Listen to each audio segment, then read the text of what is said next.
Hello बच्चों, जय हिंद। आज मैं आप लोगों के लिए लेकर के आया हूँ एक बार फिर से क्लास 10th का मैथ, जो कि बिहार बोर्ड से रिलेटिव है। हम लोग पढ़ रहे हैं क्लास 10th के मैथ का ग्रुप एक, इसका नाम है रियल नंबर मतलब वास्तविक संख्या। हम लोगों ने पिछले क्लास में 1 से लेकर के 60 तक क्वेश्चन 2 क्लास में पढ़ लिया है, ठीक है। हम लोग 2 क्लास में, एक क्लास में 1 से लेकर 30 तक क्वेश्चन किया है, दूसरे क्लास में जो है 31 से लेकर के 60 तक क्वेश्चन किया हुआ है। आज हम लोग लगभग 60 से मतलब 61 से शुरू करेंगे, उससे आगे जहाँ तक होगा लगभग 30 या फिर उससे कुछ ज़्यादा मतलब या 100 तक या फिर 90 तक क्वेश्चन करेंगे। हम 30-30 क्वेश्चन इसलिए कर रहे हैं क्योंकि आप लोग को मतलब उतना वर्क रहेगा, आप लोग क्या करोगे बस उसी 30 क्वेश्चन को बना करके आओगे बढ़िया से तैयारी करके। तो आप लोगों का जो 2027 में एग्जाम होगा उसमें काफ़ी बढ़िया रिजल्ट देखने को मिलेगा। हम लोग पिछले के क्लास में और भी क्लास किए हैं, जैसे क्लास 10th का साइंस एक चैप्टर पूरे लगभग 100 ऑब्जेक्टिव कर लिए हैं। इसके बाद जो है क्या कहते हैं, क्लास 10th का जो मैथिली है, ठीक है? तो मैथिली में भी हम लोग 2 चैप्टर में जितने भी क्वेश्चन बन सकते थे, चाहे वो लघुत्तरीय हो, दीर्घोत्तरीय हो, रिक्त स्थान वाले प्रश्न हो या फिर चैप्टर के लाइन बाय लाइन क्वेश्चन हो, सारे पढ़ लिए हैं। हम लोग क्या कर रहे हैं, सिस्टम से पढ़ रहे हैं, ठीक है? अभी मैथ का स्टार्ट है, सीरीज में हम लोग कम से कम 5 से 6 क्लास में जो है 150 प्लस क्वेश्चन को देखेंगे। तो चलिए, हम लोग ज़्यादा समय बर्बाद नहीं करते हैं और देखते हैं आज का पहला क्वेश्चन मतलब 61 नंबर। क्या करा है यहाँ पर देखिए, कह रहा है निम्नलिखित में किसका दशमलव प्रसार शांत है। तो शांत के लिए हम लोग क्या करते हैं, हम लोग सबसे पहले भिन्न को सरलतम रूप में लिखते हैं, मतलब काट देते हैं, ठीक है? और हर का आभाज्य गुणनखंड करते हैं। अगर हर का आभाज्य गुणनखंड केवल 2 आए या 5 के रूप में आए या 2 और 5 दोनों के रूप में आए तब क्या होता है, शांत, अन्यथा क्या होता है, अशांत होता है, ठीक है? तो देखो इसमें क्या करा है, शांत है, तो शांत मतलब 3 और 8 का गुणनखंड करोगे तो क्या आएगा, 2 चौके 8 दूनी 4। देखो 3 बटा क्या आएगा, 2 के पावर में 3। तो देख रहे हो खाली क्या आया है, 2 ही आया है। तो यही क्या हो जाएगा, आंसर शांत हो जाएगा, ठीक है। अब आगे हमें चेक नहीं करना है क्योंकि इनमें से ए से बी, ए और बी तो दोनों होगा ही नहीं, क्या? तो शांत होने का शर्त मतलब क्या होगा, या तो 2 आए या 5 आए या 2 5 दोनों आए तब क्या होता है, शांत, अन्यथा क्या होता है, अशांत होता है, ठीक है। इसका जो रूप क्या होता है, देखो इसका रूप होता है p बटा 2 के पावर m अपना 5 के पावर n होता है, ठीक है। जहाँ m और n क्या हो जाएगा, प्राकृत संख्या हो जाएगा। या मान के चलो अब p है, अब 2 के पावर m है, 5 नहीं आया तो हम 5 के पावर 0 लिख सकते हैं, ठीक है। तो कहने का मतलब क्या होता है, हो जाता है ये। तो 2 आए या 5 आए या 2 5 दोनों आए तो क्या होता है, शांत, अन्यथा क्या होता है, अशांत होता है, ठीक है। चलो जी, अगला क्वेश्चन हम लोग देखेंगे। 6/15 का दशमलव प्रसार क्या होगा। सबसे पहले काटो इसको, देखो 6/15, 3 दूनी कितना होगा 6 और 3 5 कितना होगा 15, कितना होगा 2/5। जखनी पाया 5 तो क्या हो जाएगा, शांत हो जाएगा इसका आंसर, ठीक है। चलो जी, नेक्स्ट क्वेश्चन हम लोग देखने वाले हैं। हमारा अगला क्वेश्चन है कि 4 माइनस रूट 3 क्या होगा, बताओ क्या होगा जी। यहाँ पर रूट 3 है तो वर्गमूल नहीं निकलेगा, मतलब क्या होगा, अपरिमेय संख्या होगा, ठीक है। चलो नेक्स्ट क्वेश्चन हम लोग देखते हैं। हमारा अगला क्वेश्चन निम्नलिखित में कौन अपरिमेय संख्या है, बताओ कौन होगा अपरिमेय संख्या। 36 का वर्गमूल निकलेगा, 64 का निकलेगा तो ये हो जाएगा परिमेय संख्या, मतलब ये आंसर नहीं होगा। देखो 1/81 में 1 का निकलेगा और 81 का भी निकलेगा, ये भी होगा परिमेय संख्या। वो खोजना का थी अपरिमेय संख्या, इसमें देखो 3 का और 5 का नहीं निकलेगा, यही हमारा क्या हो जाएगा आंसर। यहाँ देखोगे 49 का निकल जाएगा, ठीक है, 9 तो बाहर नहीं है। तो कुल मिला के हमारा जो आंसर होगा वो क्या हो जाएगा, सी हो जाएगा, ठीक है। चलो नेक्स्ट क्वेश्चन हम लोग देखते हैं। हमारा जो अगला प्रश्न है, क्या अगर निम्नलिखित में कौन संख्या अभाज्य है, बताओ अभाज्य क्या हो जाएगा, क्या होगा अभाज्य, बोलो डी हो जाएगा, ठीक है। क्योंकि 6 का अभाज्य गुणनखंड देखो 1 और 6 के अलावा 2 और 3 से लगेगा, ये नहीं हुआ। 9 का अभाज्य गुणनखंड देखो 1 और 9 के अलावा 3 से लगेगा, ये भी नहीं होगा। 15 का अभाज्य गुणनखंड जो है 1 और 15 के अलावा 5 से लगेगा, 3 से लगेगा, ये भी नहीं हुआ। 11 में 1 से लगेगा और 11 से ही भाग लगेगा, इसका मतलब 11 हमारा क्या हो गया, अभाज्य संख्या हो गया, ठीक है। चलो अगला क्वेश्चन हम लोग देखते हैं। हमारा अगला क्वेश्चन है, दो परमेय संख्याओं के बीच कितनी परमेय संख्या होती है, तो आप याद रख लो अनंत होती है, ठीक है। चाहे दो अपरमेय संख्या के बीच परमेय अपरमेय संख्या पूछे या दो परमेय संख्या के बीच पूछे, तो क्या होती है, अनगिनत होती है। नहीं, आंख मूंद करके नहीं कहेंगे, आंख खोल करके जो है अनंत को टिक करना है, आंसर सही हो जाएगा, ठीक है। चलो इस अगला प्रश्न हम लोग देखते हैं। 11/15 का दशमलव प्रसार क्या होगा, तो क्या होगा जी, बोलो। जखनी 15 है, सबसे पहले ये सरलता रूप में है क्योंकि कटेगा ही नहीं। 15 का जो गुणनखंड होता है ना, वो कितना होता है, 3 गुना 5। जखनी आया 3 तब हो जाएगा अशांत। 5 शांत है लेकिन 3 आया 3 क्या है? Corona virus. 2020 में जो है कोरोना वायरस आया था और हम लोग जानते थे, आप लोग जो है 5 या 6 में होइएगा, तो कोरोना वायरस वाले व्यक्ति के जो भी संपर्क में आया, उसको भी हो गया कोरोना वायरस, ठीक है? तो देखो ये 5 क्या है? शांत है और 3 वाले कोरोना वायरस वाले हैं। इसके संपर्क में आएगा तो ये क्या हो जाएगा? अशांत हो जाएगा। इसका जो आंसर होगा वो क्या हो जाएगा? बी हो जाएगा, ठीक है? चलो जी, नेक्स्ट क्वेश्चन देखते हैं हम लोग। निम्नलिखित में से कौन अपरिमेय संख्या है? नहीं, जिसका वर्गमूल नहीं निकलेगा वो क्या है? अपरिमेय संख्या। अरे एक प्रकार का क्वेश्चन आपको बार-बार देखने को इसलिए मिल रहा है कि पूछा है एग्जाम में। मैंने क्या किया? वही वाले क्वेश्चन उठाया है जो पूछा है एग्जाम में। देखो कितना क्वेश्चन पूछा है, इसका मतलब ये आएगा ही। क्या है देखो? अपरिमेय संख्या है, मतलब 64 और 36। 64 का वर्गमूल कितना निकलेगा? 8। 36 का निकल जाएगा 6। ये परिमेय है, अपरिमेय नहीं है। ये भी देखो 81 का निकलेगा 9। ये भी क्या है आपका? अपरिमेय है, मतलब परिमेय है। 2.5 का वर्गमूल नहीं निकलेगा, यही इसका क्या हो जाएगा? आंसर हो जाएगा, ठीक है? चलो नेक्स्ट क्वेश्चन हम लोग देखते हैं। हमारा जो अगला जो प्रश्न है, √2 है। देखो 2 का वर्गमूल नहीं निकलेगा, क्या होगा? अपरिमेय संख्या इसका आंसर होगा। 2 का वर्गमूल निकलेगा? नहीं निकलेगा। इसका आंसर क्या हो जाएगा? अपरिमेय संख्या, ठीक है? चलो नेक्स्ट क्वेश्चन हम लोग देखते हैं। 2 या 2 से अधिक अभाज्य संख्याओं का मौसा क्या होगा? मैंने बताया है 1 होगा, ठीक है? जब लॉसक कहेगा तो उसके गुणनफल के बराबर होगा, लेकिन जब मौसक कहेगा तो कितना हो जाएगा? 1 हो जाएगा, ठीक है? चलो हम लोग एक क्वेश्चन को बार-बार कर रहे हैं ताकि सारे प्रकार का क्वेश्चन जो है हमसे हो जाए। क्या करा? निम्नलिखित में कौन परिमेय संख्या है? बताओ कौन परिमेय संख्या होगा इसमें? कौन होगा बोलो? √3 होगा। देखो इसमें √2 और √2 कट जाएगा तो 2 ही ना बचेगा, यही हो जाएगा इसका आंसर परिमेय संख्या। बाद बाकी √5 का वर्गमूल नहीं निकलेगा और 6 का भी वर्गमूल नहीं निकलेगा। इस प्रकार से हमारा जो ऑप्शन हुआ वो क्या हो गया? बी हो गया। चलो नेक्स्ट क्वेश्चन हम लोग देखते हैं। हमारा अगला क्वेश्चन है 2 क्रमिक सम संख्याओं का एचसीएफ क्या होगा? ठीक है, क्या है देखो 2 क्रमिक सम संख्याओं का एचसीएफ क्या होगा? तो मैंने बताया है जखनी रहेगा सम संख्या तो 2 होगा, बाद बाकी कोई भी संख्या पूछेगा तो 1 होगा, ठीक है? जखनी कह रहा है 2 सम संख्याओं का एचसीएफ क्या होगा, तो क्या हो जाएगा इसका आंसर? बी हो जाएगा, मतलब 2 हो जाएगा। नहीं, चलो जी अगला प्रश्न हम लोग देख रहे हैं। कह रहा है देखो a गुनी b का मौसा और लौसा बराबर है, किसके बराबर होगा जी? मौसा और लौसा से ज्यादा संख्याओं के गुणनफल के बराबर होता है, मतलब इसका आंसर क्या हो जाएगा? सी हो जाएगा, a गुना b, ठीक है? इससे अगला प्रश्न हम लोग देखते हैं। हम लोग आ रहे हैं क्वेश्चन नंबर 75 पे।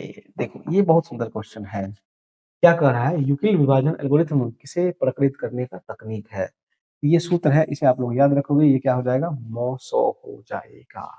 मैं क्या करूंगा, एक क्लास में ग्रुप 1 में जितने भी सूत्र बनते हैं सभी का एक दिन क्लास लेकर के आऊंगा, ठीक है? मैं पहले ही लेकर के आना चाहिए था इसको पढ़ाने से पहले, लेकिन चलो कोई बात नहीं, मैं आपको क्लास में पढ़ाया हुआ हूँ। मैंने पहले ही क्लास में कहा है कि सब्जेक्टिव क्लास में चलेगा, ऑब्जेक्टिव के लिए आपको ऑनलाइन आना होगा। तो क्या करा देखिए, यूक्लिड विभाजन एल्गोरिथम किसे प्रकटित करने का तकनीक है, तो क्या हो जाएगा इसका आंसर? मॉसो। हम लोग यूक्लिड विभाजन एल्गोरिथम का प्रयोग कर केवल मॉसो ही तो निकाले हैं क्लास में, नहीं। क्या हो जाएगा इसका आंसर? बी हो जाएगा। चलो नेक्स्ट क्वेश्चन हम लोग देखते हैं। हमारा अगला प्रश्न है पाई है। बताओ पाई है, पाई वाला क्वेश्चन तो पढ़े हम लोग। पाई क्या होता है बोलो? अपरिमेय संख्या होता है, ठीक है? पाई जब भी लगा हो तो क्या हो जाएगा? अपरिमेय संख्या हो जाएगा, ठीक है? चलो जी अगला प्रश्न हम लोग देखते हैं। हमारा अगला प्रश्न निम्नलिखित में कौन अपरिमेय संख्या नहीं है, मतलब परिमेय संख्या है? बोलो। ये 7 अपरिमेय है, ये √3/7 ये भी अपरिमेय है, ये भी अपरिमेय है। ये क्या है? 75 का तो नहीं निकलेगा, 48 का भी नहीं निकलेगा। एक बात बताओ बाबू, 75 है और ये क्या है? 48 है, ठीक है? 75 को हम क्या लिख सकते हैं? 25 गुना 3। 48 को हम लोग क्या लिख सकते हैं बोलो? 16 गुना 3। नहीं, तो 25 का वर्गमूल निकलेगा 5, ये इसका नहीं निकलेगा। 16 का निकलेगा 4 और इसका नहीं निकलेगा। √3 से √3 कैंसिल हो गया तो बोला 5 बटा कितना आया? 4। बोलो अब ये क्या है? परिमेय है या अपरिमेय है? बोलो क्या कह रहा है? में कौन अपरिमेय नहीं है, मतलब परिमेय है, मतलब क्या हो जाएगा हमारा आंसर? डी हो जाएगा। तो क्वेश्चन उसी प्रकार का है, लेकिन देख लो इस क्वेश्चन का पैटर्न क्या है, अलग है, तो आप लोगों को सीखना होगा यहाँ पे, ठीक है? चलो नेक्स्ट क्वेश्चन हम लोग देखते हैं। हमारा अगला क्वेश्चन है √3 और √5 है। क्या है जी? अपरिमेय संख्या है? नहीं, क्योंकि वर्गमूल तो इसका निकलेगा नहीं, ये क्या हो जाएगा आपका? अपरिमेय संख्या हो जाएगा। चलो अगला प्रश्न हम लोग देखते हैं। निम्नलिखित में कौन सा भिन्न का दशमलव प्रसार 7 होगा जी? देखो किसका गुणनखंड जो है केवल 2 और 5 के रूप में आएगा, तो देखो 105 निकालो, पहले 5 से लगेगा, 5 दूनी 10, 5 एकम 5, 3 से लगेगा, जखनी 3 आ गया तखनी क्या हो गया, ये अशांत आ गया। ठीक, ये तो कटबो कटबो करेगा, कटेगा, 2 1 3 7 नहीं कटेगा, तो 10 का आएगा, 3 7 21, देखो 3 से लग गया मतलब अशांत हो गया, छोड़ो। 88 में देखो 11 88 होगा, नहीं कटेगा। देखो 60 का होगा, कैसे होगा, 2 से लग रहा है, देखो 80, फिर 2 से लग रहा है, कितना आ जाएगा 40, फिर 2 से लग रहा है, कितना आ गया 20, फिर 2 से लग रहा है, कितना आ गया 10, फिर 2 से लग रहा है, कितना आ गया 5, तो केवल 2 आया और 5 आया, इसका मतलब यही इसका क्या हो जाएगा, आंसर हो जाएगा डी। ठीक है, चलो इससे अगला प्रश्न हम लोग देखते हैं। हमारा अगला प्रश्न है कि क्या है ये, देखो डॉट डॉट लगा हुआ है, मतलब ये क्या है आपका अपरमेय संख्या है। ठीक है, इसका आंसर क्या हो जाएगा, सी हो जाएगा। तो पाई अपरमेय संख्या है, रूट में रहेगा, वर्गमूल नहीं निकलेगा तो अपरमेय संख्या है। कौन संख्या बार बार आएगा, डॉट डॉट लगा है, मतलब ये नहीं कटने वाली संख्या है, ये क्या हो जाएगा, अपरमेय है। इसको हम लोग पी बटा क्यू के रूप में नहीं लिख सकते। क्या लिखोगे बेटा, लिख ही नहीं सकते हो, ये क्या हो गया आपका अपरमेय संख्या। हाँ, इसी पर रेखा लगा होता तो ये परिमेय संख्या हो जाता। ठीक है, चलो जी, रूट 3 बटा रूट 12 क्या है बताओ। देखो रूट 3 बटा रूट 12 क्या है, रूट से रूट कट जाएगा, इसको ऐसे भी लिख सकते हो आप, दोनों पर रूट है तो। अब देखो 3 एकम 3, 3 चौके 12, तो क्या आ गया 1/4। अब इसका वर्गमूल निकलता है, 1 का 1 निकलेगा, 4 का कितना निकलेगा 2। इस प्रकार से जो हमारा आंसर आएगा 1/2, 1/2 मतलब क्या आ जाएगा, परिमेय संख्या होगा इसका आंसर। ठीक है, चलो नेक्स्ट क्वेश्चन हम लोग देखते हैं। हमारा अगला क्वेश्चन है 3 माइनस रूट 3 क्या है बताओ। परमेय है, अपरमेय है, देखो रूट 3 का वर्गमूल नहीं निकलेगा तो ये अपरमेय संख्या ही होगा। ठीक है, देखो अगला प्रश्न देखो क्या है, ये क्या है बताओ। ये तो डॉट डॉट नहीं है, कोई संख्या रिपीट नहीं है, मतलब ये परमेय संख्या है। क्या ये बोलो, परमेय संख्या है, क्योंकि हम इसे पी बटा क्यू के रूप में लिख सकते हैं, और क्यू में नीचा में जीरो भी नहीं होगा। ठीक है, चलो नेक्स्ट क्वेश्चन देखो, ये क्या है, परमेय के अपरमेय है, बताओ। ये अपरमेय संख्या है क्योंकि हम लोग इसको पी बटा क्यू के रूप में नहीं लिख सकते, क्योंकि देखो दशमलव का 1 लिखोगे, इसके बाद 4 को लिखोगे, कितना लिखोगे, कोई लिमिटेशन इसका नहीं है। हाँ, इस पर अगर रेखा लगा होता तो हम 9 लिखते तो परमेय संख्या हो जाता, लेकिन अभी ये क्या है, अभी ये है अपरमेय संख्या है। क्या है ये, अभी अपरमेय संख्या है। ठीक है, चलो अगला क्वेश्चन हम लोग देखते हैं। हमारा अगला क्वेश्चन है 1/√7 है। क्या है 1/√7 बताओ, परमेय है, अपरमेय है, सिंपल सी बात है, √7 का वर्गमूल नहीं निकलेगा, मतलब ये क्या है, अपरमेय है। अब इस प्रकार के क्वेश्चन को मैं ऐसे बता रहा हूँ। ठीक है, अब ये क्वेश्चन देखो, ये एग्जाम के दृष्टिकोण से काफी इंपोर्टेंट है। अब बताओ a बराबर बी क्यू प्लस आर में r के लिए कौन सा सत्य है। तो देखो a बराबर अगर बी क्यू प्लस आर की बात करोगे ना जी, है ये है तुम्हारा कथित भाज्य, ठीक है, b है तुम्हारा भाजक, नहीं q है तुम्हारा भागफल, और r जो है ना तुम्हारा वो क्या है, शेषफल है। आपको ऐसे समझ में ये नहीं आएगा, मैं बता देता हूँ। जैसे 2 से अगर आपको 5 में भाग लगाना है, कितना लगेगा, 2 दूनी 4 मतलब 1। अब आप एक चीज बताओ, ये जो शेषफल है इससे हमेशा छोटा आएगा या कि बड़ा आएगा बताओ। ये हमेशा छोटा आएगा, क्यों आएगा, क्योंकि मान के चलो अगर यहाँ पर 2 होता तो ये गलत हो जाता हमारा भाग, नहीं, ये जो शेषफल है ना वो क्या होगा, हमेशा जो है ये आपका क्या है, भाजक है। ठीक है, भाजक मतलब b है। ठीक है, तो b से हमेशा क्या होगा, बड़ा होगा। अच्छा एक बात बताओ, जैसे मान के चलो 2 से अगर हम 4 में भाग लगाएंगे तो कितना लग जाएगा, 2 दूनी 4, क्या आ जाएगा, 0 हो जाएगा। ठीक है, तो हमको r के बारे में लिखना है, तो r का जो मान होगा ना, अच्छा r का मान माइनस में कभी आएगा क्या, माइनस में कभी भाग में शेषफल माइनस में आता है, नहीं आता है। देखो r का मान क्या होगा, या तो 0 हो सकता है या 0 से बड़ा होगा, है ना जी। r का मान क्या होगा, या तो 0 होगा बराबर, या 0 से क्या होगा, बड़ा होगा, या b से छोटा होगा। नहीं, ये b क्या है आपका, भाजक है, भाजक से छोटे होगा जी, भाजक से छोटे होगा, क्योंकि जब बराबर हो गया तो भाग गलत हो जाएगा, अब बड़ा हो जाएगा तो ये भाग गलत हो जाएगा, नहीं तो क्या होगा, b से छोटा होगा, बराबर हो ही नहीं सकता है। r का मान जो है 0 से बड़ा होगा या बराबर होगा, और b से क्या हो जाएगा, छोटा हो जाएगा। इस प्रकार से जो हमारा ऑप्शन है वो क्या हो जाएगा, सी हो जाएगा। ठीक है, इस क्वेश्चन को आप लोग अच्छी तरह से समझ गए होंगे। चलो नेक्स्ट क्वेश्चन हम लोग देखते हैं।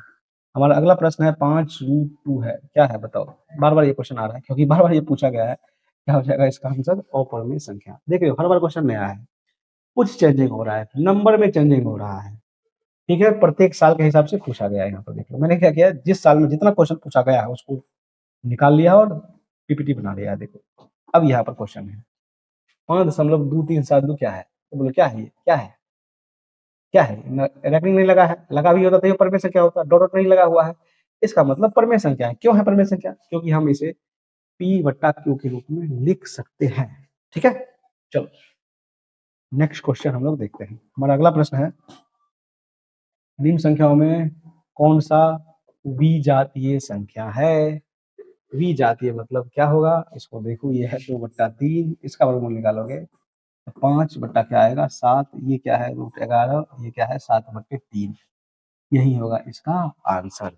ठीक है, विजातीय मतलब वैसे अपरमेय संख्या ही हुआ, मतलब इसमें से कौन अलग संख्या है। देखो सारा संख्या क्या है, परमेय है, एक ही अलग है, √11, तो इसका आंसर क्या हो जाएगा, सी हो जाएगा। ठीक है, चलो नेक्स्ट क्वेश्चन हम लोग देखते हैं। हमारा अगला प्रश्न है, इनमें कौन सा संख्या परिमेय है?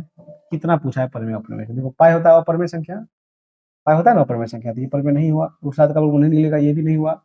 16/25 मतलब कितना होगा, 4/5, यही परिमेय संख्या होगा क्योंकि इसका वर्गमूल निकल रहा है यहाँ पर। ठीक है, बाद बाकी देखो 3 का भी नहीं निकलेगा, 2 का भी नहीं निकलेगा, तो इसका ये भी क्या हो जाएगा, अपरिमेय संख्या हो जाएगा। तो क्या करें हम लोग, 30 क्वेश्चन तो कर लिए। चलो आज हमको लगता है आसान आसान क्वेश्चन था, आज क्या करते हैं हम लोग 10 क्वेश्चन और कर लेते हैं।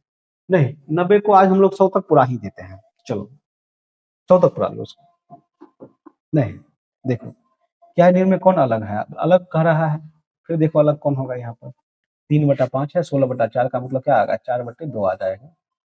√2/5 है, मतलब सभी क्या है आपका, क्या है सभी परमेय है, एक अपरमेय है, यही अलग है, इसका आंसर क्या हो जाएगा, सी हो जाएगा। देखो यहाँ परमेय अपरमेय नहीं पूछा, करा अलग है। ठीक है, अलग खोजो। अगला प्रश्न देखो, इसको करा P/Q के रूप में लिखने के लिए, तो देखो जी रेकरिंग तो लगा नहीं है, सिंपल सी बात है, तो नहीं लगा है क्या लिखोगे, 32/100 लिखोगे। नहीं ये कट जाएगा 4 से, देखो 4×8 = 32, अपरिश हो गया 1, मतलब 8 बट्टा क्या होगा 25, इसका जो आंसर होगा वो क्या हो जाएगा, ए हो जाएगा। ठीक है, चलो अगला प्रश्न हम लोग देखते हैं। अगला प्रश्न है 2 तथा 2.5 के बीच अपरमेय संख्या। देखो अपरमेय संख्या का सूत्र होता है ना, वो क्या होता है, दोनों का गुणा कर दो। ठीक है, आ जाएगा अपरमेय संख्या, एगो है 2, एगो है 2.5, इसको गुणा करोगे तो क्या आंसर आ जाएगा, √5, इसका आंसर क्या होगा, √5, क्या हो जाएगा, बी हो जाएगा। जब ये दो संख्या दिया रहेगा, उस कहेगा उसके बीच अपरमेय संख्या, तो रूट में दोनों संख्या को गुना कर देंगे। ठीक है, इसका आंसर आ जाता है। वही परमेय संख्या पूछता ना, तो क्या करते हैं, दोनों को जोड़ देते हैं और दूसरे भाग देते हैं। नहीं, लेकिन अपरमेय संख्या के लिए क्या करेंगे, √a भी करेंगे, मतलब दोनों संख्या गुना करके रूट लगा देंगे, तो अपरमेय संख्या निकल जाता है। परमेय संख्या के लिए क्या करते हैं, दोनों को जोड़ करके दूसरे भाग देते हैं। नेक्स्ट क्वेश्चन हम लोग देखेंगे। हमारा अगला क्वेश्चन निम्नलिखित में से कौन सा कथन सही है, सही कथन आपको चूज करना है। देखो, दो अपरमेय संख्याओं का गुणनफल हमेशा अपरमेय होता है? नहीं, ऐसी कोई बात नहीं है। अगर समान रहेगा ना, समान रहेगा तो परमेय हो जाएगा, ये डाटा आपका गलत है। और समान रहेगा तो अपरमेय होगा, तो हमेशा तो नहीं होगा। एक परमेय संख्या, चलो ले लो, नहीं का गुण, एक परमेय संख्या और एक अपरमेय संख्या ले लो, का गुणनफल हमेशा अपरमेय होता है, लेकिन जीरो के लिए नहीं होता है। चलो इसको भी अभी दो करके लिखो, क्योंकि जीरो के बारे में यहाँ पर क्लियर नहीं किया है। ठीक है, चलो नेक्स्ट देखते हैं। देखो, दो अपरमेय संख्याओं का जोड़, कोई भी दो संख्या जोड़ दो, सेमी ले लो या अलग ही ले लो, कभी अपरमेय नहीं हो सकता, ये तो पूरे गलत है। दो अपरमेय संख्या को जोड़ोगे ना, तो हमेशा अपरमेय ही आएगा। इसके बाद है एक पूर्णांक, मतलब कुछ भी एक, और एक परमेय संख्या का जोड़, कुछ भी मान के चलो 2 ले लो या 4 ले लो, कभी पूर्णांक नहीं हो सकता, ये भी गलत है। अब चारों ऑप्शन गलत लग रहा है। एग्जाम में क्या कर रहा है, 10th लेवल पर जीरो के बारे में कंसेप्ट क्लियर नहीं कर रहा है। तो अब चलो चारों में जो बेस्ट होगा, तो सबसे बेस्ट कौन था यहाँ पर, बी था, एक परमेय और एक अपरमेय संख्या का गुणनफल हमेशा अपरमेय होता है, तो जीरो को अगर छोड़ दिया जाए तो होगा। ठीक है, तो बी ही हम इसका आंसर मानते हैं। नहीं, चलो अगला प्रश्न देखो। अगला प्रश्न देखो, यदि n एक प्राकृतिक संख्या है तब √n क्या होगा। ये सूत्र मैंने आपको डायरेक्ट लिखाया है। यदि n एक प्राकृतिक संख्या है तो √n क्या होगा, कभी प्राकृत होगा, कभी अपरमेय होगा, या कभी परमेय कहेंगे, या कभी क्या कहेंगे, अपरमेय। क्यों कहेंगे ऐसी बात बताओ। प्राकृतिक संख्या किसको कहते हैं हम लोग, गिनती की संख्या को हम लोग क्या कहते हैं, प्राकृतिक संख्या कहते हैं। और गिनती की संख्या कहाँ शुरू होता है, 1 हो गया, 2 हो गया, 3 हो गया, 4 हो गया, 5 हो गया, 6 हो गया, 7, 8, 9 डॉट डॉट वगैरह वगैरह बहुत सारा होगा।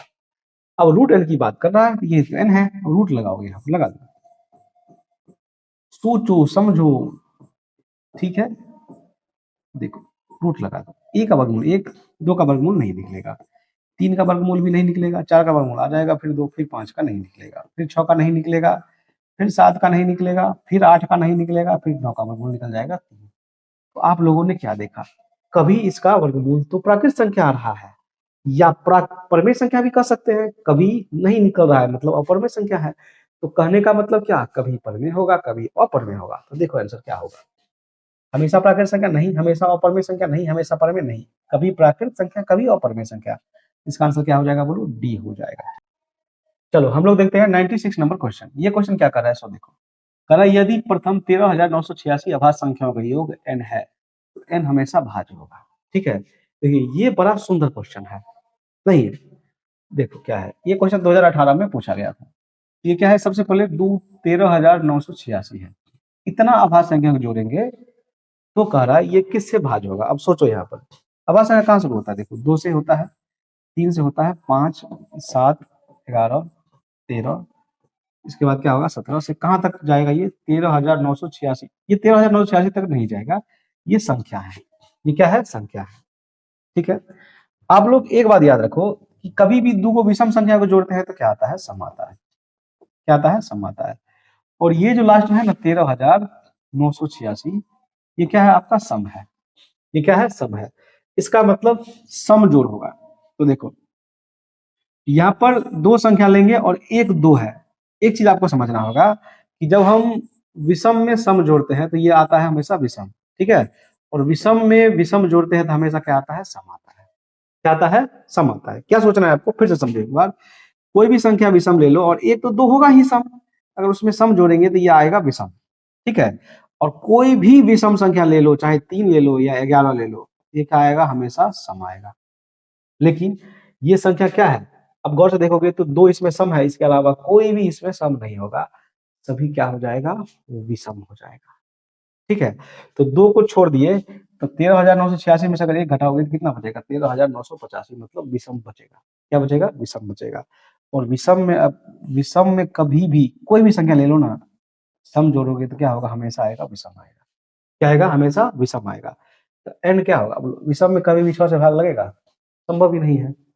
5 4 से भाग लगेगा, संभव ही नहीं है। 8 से लगेगा, संभव ही नहीं है। इसका आंसर क्या होगा, इनमें से कोई नहीं। क्या हो जाएगा बोलो, इनमें से कोई नहीं। इस प्रकार से इस क्वेश्चन का जो आंसर हुआ वह क्या हो गया, डी हो गया। ठीक है, चलो नेक्स्ट क्वेश्चन हम लोग देखते हैं।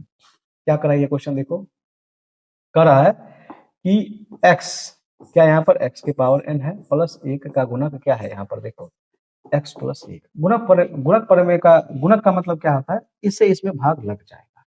लग जाएगा तो क्या हुआ, गुणनखंड हुआ। हम लोग क्लास 9 में शेषफल परमेय पढ़े थे। क्या था शेषफल परमेय, ये आया शेषफल पता कैसे चलेगा, अगर x प्लस 1 बराबर 0 करोगे तो x का मान कितना निकलेगा बोलो, -1।